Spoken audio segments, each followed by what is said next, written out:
I never imagined my baby shower would end with silence so sharp it felt like glass shattering around me. All eyes were on me, but not for the reasons I had hoped. I sat there, 8 months pregnant, the fabric of my peach maternity dress clinging to my belly, hands resting protectively on the life growing inside me. The room, once filled with laughter and pastel balloons, now held its breath. My sister stood across from me, smirking, her perfectly manicured hand resting on the handle of a battered, rust-stained stroller. "It fits her life," she said with a dry laugh, "alone and falling apart." For a second, I didn't process the words. I blinked, forcing a tight smile that didn't quite reach my eyes, hoping desperately that I'd misunderstood. But then I heard it, my mother's voice soft but cutting.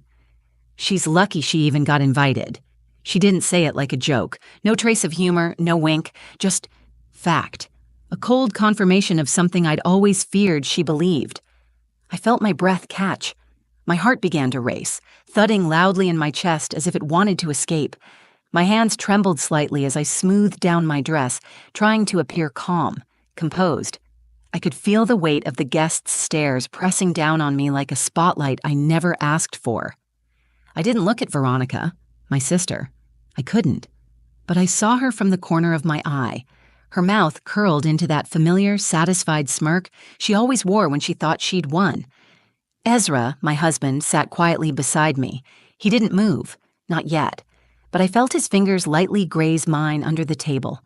A silent question. "Are you okay?" I wanted to scream, to stand up and yell at both of them, ask why they were always so cruel, even now, but my throat felt tight, like something was wrapped around it, squeezing. I couldn't get the words out. Why did her words still hurt me? After everything I've been through, why did I still crave their approval? Was I still the same girl I used to be? Desperate, invisible, never enough? The air in the room turned heavy. I could hear someone coughing awkwardly near the snack table. A guest dropped a plastic fork. No one laughed this time, not even the polite kind. Just silence. I looked at the stroller. One wheel bent inward, the fabric torn at the edge. A faint, sour smell of dust and old plastic clung to it. It looked like it had been pulled out of someone's basement, abandoned, forgotten. Just like me. I tried to speak, but the words didn't come. I only nodded, as if this was all perfectly normal. Being insulted by your own family at a celebration meant for you. My cheeks burned, and not from the pregnancy glow people always talked about. Ezra finally stood, slow, calm, the way he always did when he was thinking 10 steps ahead. He walked over to the stroller, crouched beside it, and started inspecting it with quiet interest. My mother tilted her head. "It's the thought that counts," she said, as if Veronica's words hadn't just sliced me open in front of everyone. Ezra didn't respond. He just looked at me, his eyes steady. There was something about his gaze, a spark, a quiet reassurance, and then he whispered, so low no one else could hear it. "Just wait." I didn't know what he meant, but somehow his voice was the only thing that kept me from falling apart right then, because something was coming, something none of them saw coming. If you had asked me a year ago what my baby shower would be like, I'd have told you about laughter, fresh flowers, and people who were proud of me, proud of us. Instead, I got Veronica's smirk and a stroller that looked like it had survived a hurricane. But before all that, before the insult and the silence, I was actually excited. Nervous, sure, but excited. The morning of the shower, I remember standing in the living room, adjusting the placement of the cupcakes I'd spent all night decorating. Vanilla, strawberry-filled with pastel pink and yellow frosting. I even tied tiny little gold bows around each serving spoon, just to make it feel special. The whole house smelled like cinnamon and frosting and Febreze. Soft acoustic music floated through the speakers, and for once I let myself believe it could be a good day. Ezra walked in, holding a balloon bouquet shaped like a giraffe. He kissed my forehead and said, "It's perfect, Cal." I smiled, but there was that flutter in my stomach. Not the baby kind, but the kind that warned me something might go wrong. I blamed it on hormones. I'd invited everyone, even the ones I wasn't sure I should.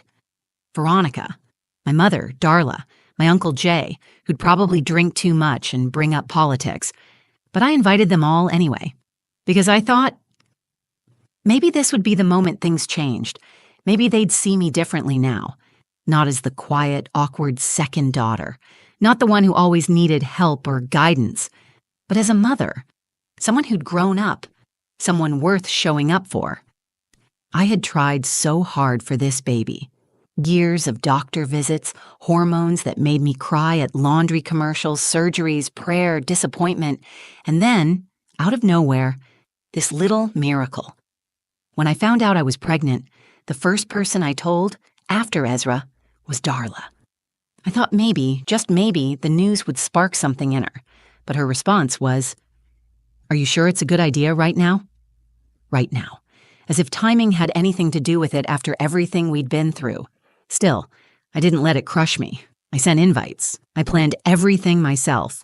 Ezra helped, of course, but I insisted, because I wanted to be the one to make it beautiful, to prove I could. And honestly, the day was beautiful, for the first hour or so. Friends from work showed up with gifts and hugs. My neighbor brought a crocheted blanket she made herself. There was laughter, stories, people rubbing my belly like I was some kind of magic lamp. It was almost perfect. Until they arrived. Veronica walked in first, 20 minutes late, wearing heels that clicked against the hardwood like a warning shot. Her lipstick was perfect, dress designer, and her energy? Like she'd just stepped off a runway and into my small, warm bubble. Darla followed behind her, clutching a store-bought fruit tray like it was a last-minute obligation. They didn't hug me, just nodded, said hi. Still, I smiled. I told myself it was fine. That they came at all was something. But when Veronica walked over and dropped that stroller in front of me, everything shifted. Even before she opened her mouth, I knew something was off. The energy changed. I felt it in my chest, tight, anxious. That's the thing about family. You can spend your whole life hoping they'll see you, that this time they'll finally say, "We're proud of you." But sometimes they just come to remind you they never will. And yet, I still tried. I still wanted the day to be good. I had no idea how wrong I was, or how much everything was about to change. I stared at the stroller Veronica had just dropped in front of me like a bad punchline no one asked for. It creaked slightly as it settled on the hardwood floor. One wheel tilted at an odd angle, and a chunk of plastic was missing from the tray. The once gray fabric was now more of a yellowed beige, stained in the corners like someone had spilled juice on it, and never cleaned it up. It looked like it belonged on the curb with a "free" sign taped to it. I opened my mouth to say something, anything, but before I could, Veronica tilted her head and said it, loud enough for everyone to hear. It fits her life, alone and falling apart. The words hit me like a slap. A few people gasped. Some awkwardly laughed, probably unsure if it was supposed to be a joke, but I knew her tone. That wasn't a joke. That was a weapon. And then, as if on cue, my mother added her own twist of the knife. She's lucky she even got invited. It was so casual, so dismissive, like I was some distant cousin who barely made the guest list instead of her daughter carrying her first grandchild. The room went silent. The only sound was the faint hum of the baby playlist still playing in the background, something upbeat and sugary that now felt completely out of place. I swallowed hard. My fingers dug into the armrest of the chair as I forced my shoulders to stay still. My chest felt tight, like my lungs couldn't fully expand. Don't cry. Not here. Not in front of them. I looked at Ezra. He was sitting just beside me, but it felt like the only real solid thing in the room. His jaw was clenched, eyes fixed on Veronica, then on the stroller. He didn't say a word. Not yet. But his silence wasn't the kind that meant fear. It was the kind that meant calculation. And I knew that look. Still, I couldn't stop the flood inside me. Why? Why was I still letting them do this to me? Why was I hoping for warmth when I knew they only came with cold? Veronica had always been the star, the achiever, the golden one. Her house looked like a catalog.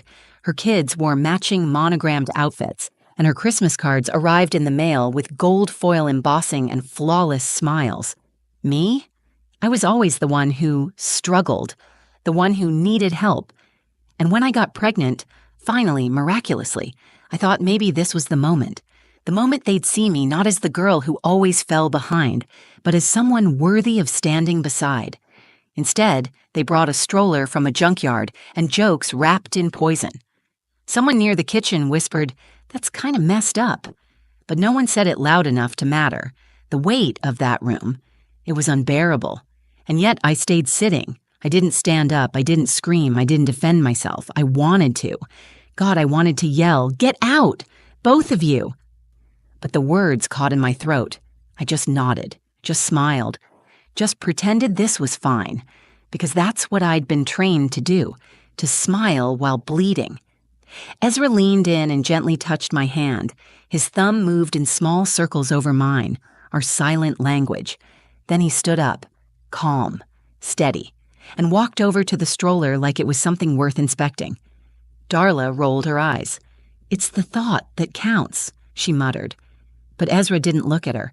He crouched down, hands brushing the handle, tracing the frame like he knew something no one else did. I caught his eye, and for a moment everything stopped. Then he whispered, just for me to hear, "Just wait." And that's when I felt it. This wasn't over, not even close. I watched Ezra crouch in front of the stroller like he was examining a museum piece, calm, focused. His fingers moved over the warped frame and tattered fabric with a surgeon's kind of care. And somehow, that simple act, him kneeling like that, quieted the storm in my chest, just a little. I could still feel my mother's disapproval radiating from across the room like heat. Veronica was smirking again, arms folded, clearly proud of herself. The same way she used to smile when she'd hide my favorite sweater in high school, or when she told my prom date I wasn't that pretty in real life. Only this time she did it in front of 20 people, and I was supposed to smile through it like a good little sister. But I didn't move. I just watched Ezra, trying to make sense of what he was doing. He wasn't inspecting it like it was broken. No, he looked deliberate, intentional. Then he glanced up at me, and that quiet confidence in his eyes made something stir in my gut. He leaned in and whispered, "Just wait." I couldn't speak. My throat was still tight, but I nodded, barely. Ezra turned to Veronica and said in the calmest, most polite tone I've ever heard, "This was really thoughtful, Veronica." She blinked, thrown off by his sincerity. "I mean, it's a bit rough around the edges," he added, brushing dust off the handlebar. "But I love that you saw something useful in it. That says a lot." Veronica narrowed her eyes, confused. "It's a stroller, Ezra. I didn't hand you a metaphor." He smiled, just slightly. "No, of course not." I could see her discomfort rising. She wasn't used to him playing her game. She was used to being the one holding the match, not watching someone else light it first. Ezra pushed the stroller forward an inch, then quietly reached beneath the handlebar. His hand slid into a space no one else had noticed, there, between the frame and the base. He pressed something small, something hidden. Click. It was so subtle. Most people probably missed it, but I didn't. I saw his fingers move, saw the way his shoulders tensed for just a second, then relaxed. Then he stood, brushing off his jeans, and casually returned to his spot beside me like nothing had happened at all. Veronica looked annoyed now. "Well, I figured it was better than nothing. God knows you probably didn't have the budget for anything nicer." Darla chuckled under her breath. "It's the thought that counts," she repeated, like it was some family motto. I sat still. My spine straightened just slightly. I could feel the tiniest shift in my posture, like I was reclaiming space in my own body, in my own home. I looked around the room at the people watching, all of them frozen in the awkwardness, unsure of whether to intervene or pretend it hadn't happened. Then I took a breath. I smiled. Not the forced kind I'd worn earlier. This one felt quieter, firmer. "Thanks, V," I said, my voice steadier than I expected. "Really, it does fit my life." She raised an eyebrow, clearly waiting for sarcasm. I let the silence stretch before I added, "Surprising. Resilient. Full of hidden strength." Ezra's fingers brushed mine again under the table. I didn't have to look at him to know he was smiling. Something in the air shifted. I didn't know what was coming next, but I knew one thing. The moment she'd thought would humiliate me, she just handed me a match. And Ezra had already lit the fuse. The stroller sat there like a loaded question. Everyone in the room could feel it. Something was off, but no one knew exactly what. Guests shifted in their seats, murmuring softly to each other, stealing glances between Ezra, the stroller, and me. Veronica's arms were still crossed, but her smirk had started to slip, just a little. My mother was unusually quiet, sipping from her glass of lemonade like it might help her swallow the tension. And then, it happened. The stroller jolted, just slightly, then let out a soft mechanical whir. Every head turned toward it. A narrow seam on the side of the frame began to open, like a hidden panel sliding away to reveal something inside. Lights blinked softly beneath the fabric, gentle pastel hues that pulsed like a heartbeat. The bent wheel straightened. The sunshade lifted itself with a smooth, hydraulic motion, revealing a cushioned interior that looked more like a luxury car seat than anything baby-related. A soft, melodic voice chimed from a tiny speaker under the handlebar. "Welcome, Baby Lear." The room gasped. Even I gasped, because I had no idea Ezra had done this. The broken stroller wasn't broken at all. It was a disguise, a clever, layered shell, and beneath it was something beautiful, custom-built, thoughtful, and completely opposite of what Veronica thought she was handing me. Veronica's mouth opened, but no words came out. She looked stunned, confused, like she'd just stepped into a trap she didn't know she was walking into. Ezra stood and casually walked back over to the stroller, tapping another small button. The wheels rotated into a self-balancing lock.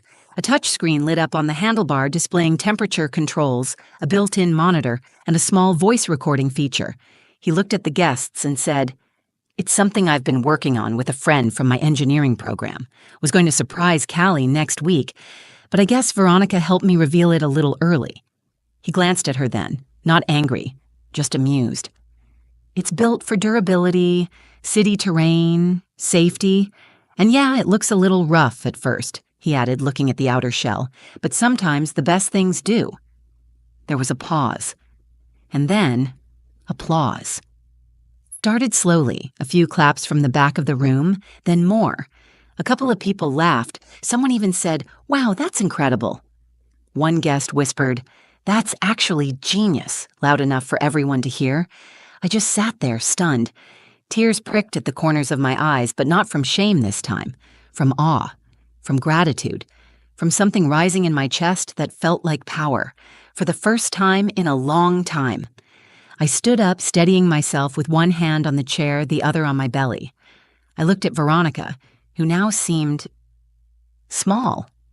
Her mouth was tight, her jaw clenched. And my mother? She was blinking, her lips parted like she wanted to say something but didn't know how to anymore. I walked over to the stroller, my stroller, and ran a hand across its smooth interior. The voice chimed again, softly. "Hello, Mama," and I smiled. Then I looked at Veronica.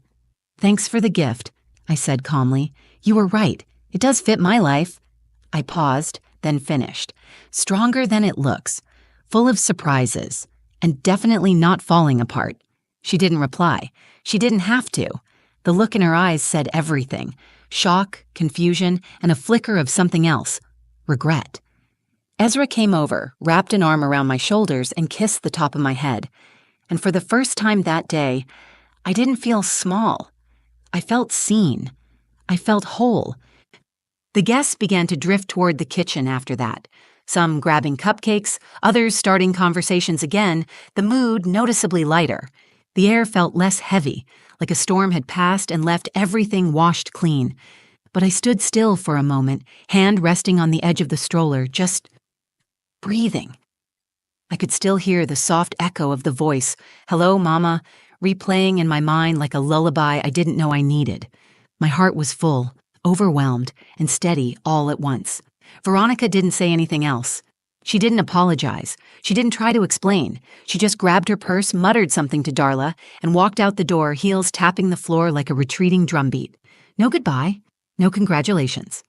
Darla followed more slowly. She lingered for a moment at the doorway, her lips pursed like she wanted to speak, but didn't know how to speak to me anymore. Maybe because, for once, I wasn't sitting there waiting for her approval. I didn't look away. I held her gaze, not with anger, not with spite, but with something stronger. Peace. She said nothing, then left. And just like that, They were gone. I sat back down beside Ezra, exhaling as I leaned into him. He pulled me in gently, pressing his lips against my temple, and whispered, "You okay?" I nodded. Not just okay, changed. I looked down at my belly, at the soft curve that held my son, Lior. His name meant my light, and he had been just that. From the moment I saw those 2 pink lines, he gave me something no one else had. He gave me reason. I had spent so much of my life bending myself into someone else's version of acceptable, trying to be the good daughter, the easy one, the quiet one. I'd smiled through insults. I'd laughed off cruelty. I'd mistaken survival for love. But that day, I realized something.